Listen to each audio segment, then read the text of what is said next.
today I'm going to show you how I transformed this colorless photo from Lake Louise during a winter blizzard into this really cozy, warm, colorful, totally Instagram post-worthy image that you see here today. So I'm going to get started. First, I'm going to do the Instagram crop. So I'm going to come over here and drag, do my 4x5, which if you might not know already, this is the format that gets the most likes simply because it takes up more real estate space on Instagram, and a lot of feature pages like to feature this type of crop. So that looks about right. Secondly, you see that little person there, they were there taking photos. So I'm going to come here into my healing brush tool and I am just going to remove them. That looks pretty good. And then I see another one right here. That little thing right there, I don't know what it is, but it doesn't belong there. I'm going to move that right here. There you go. There you go. Okay, that looks good. Okay, so then the next thing I'm going to do is I'm going to add some color here. I'm going to make this bluer. I'm going to make it more like, almost like nighttime vibe, like very blue, very cold. So I'm going to bring down my Calvin.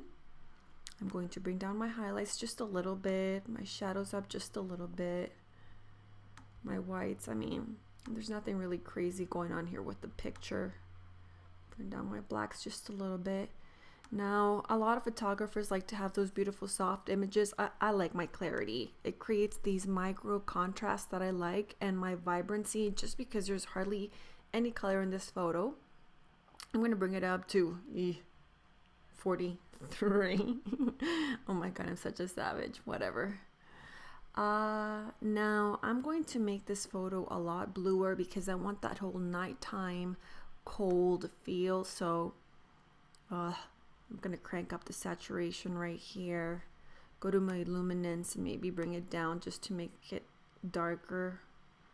There we go. Okay.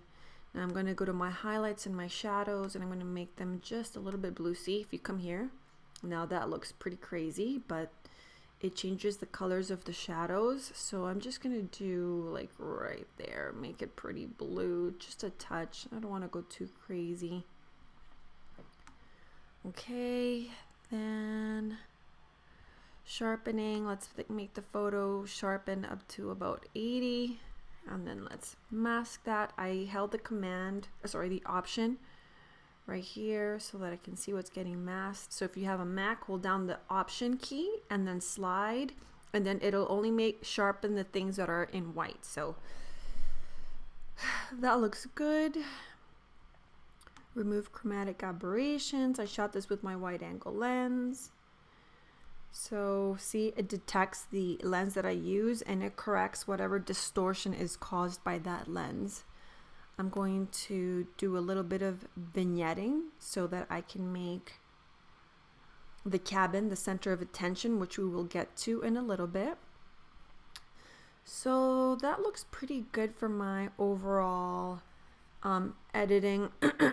Now I'm going to grab my tool brush and I'm going to just make these trees pop a little bit more by adding some clarity onto them. So it'll bring out the whites a little bit more. It'll make them look sharper. Also my little cabin right here. Okay. Now let's see. Can we make this a little bit bluer maybe? Okay.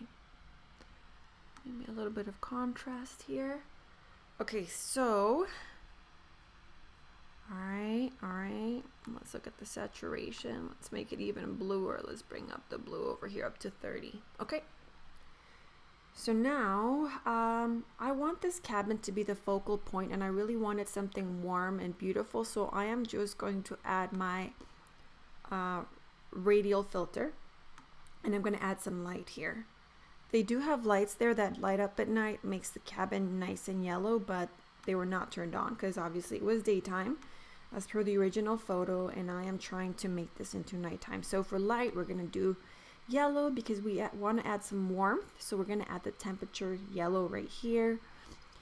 lights are supposedly on, or I'm trying to create lights that are on. So I'm going to increase the exposure, and under color here, I'm just going to make sure that it looks like pretty yellow.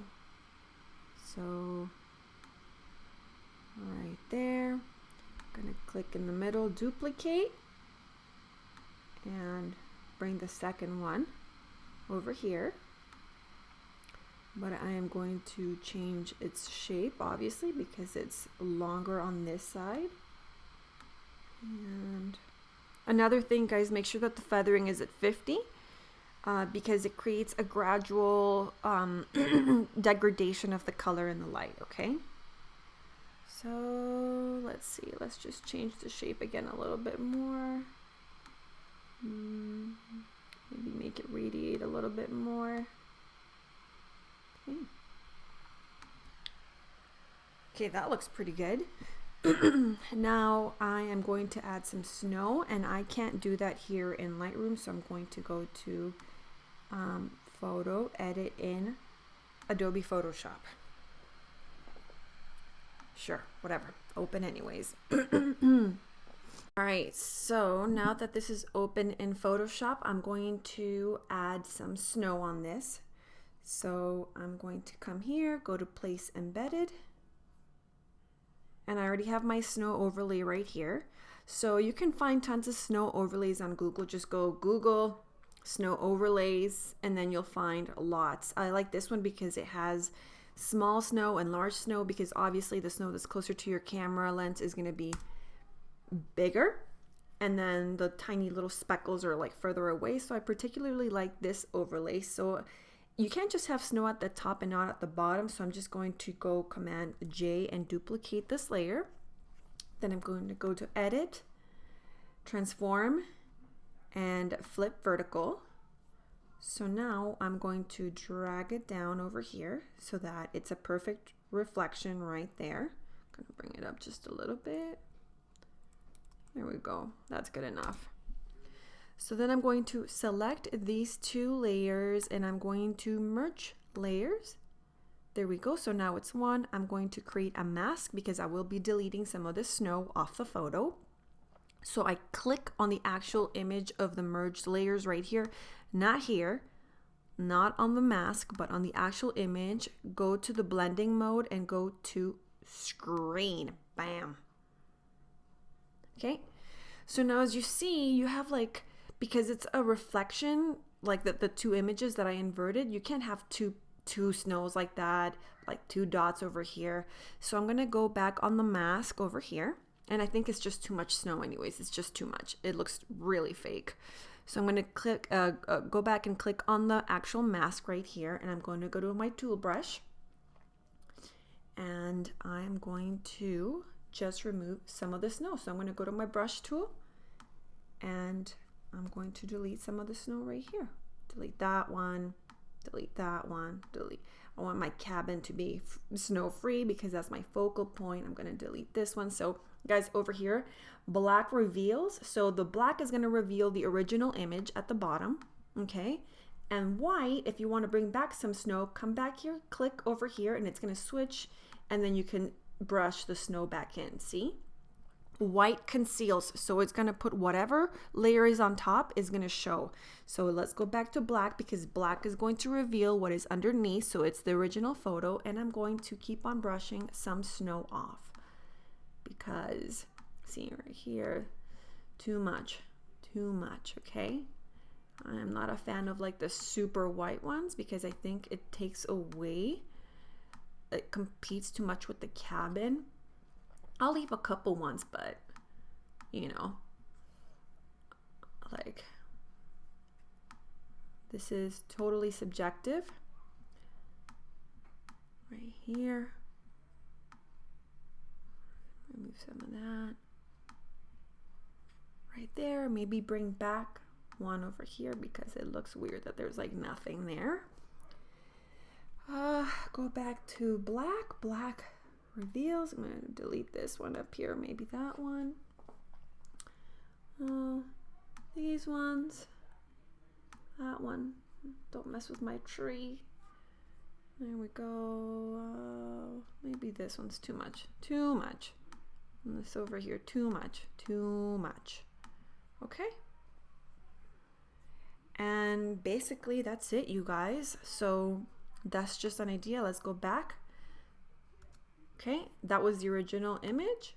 This is the edited image in Photoshop. So I hope that you enjoyed this tutorial and just take the shot anyways. You never know what kind of images you can create in post process. And so I hope you enjoyed this.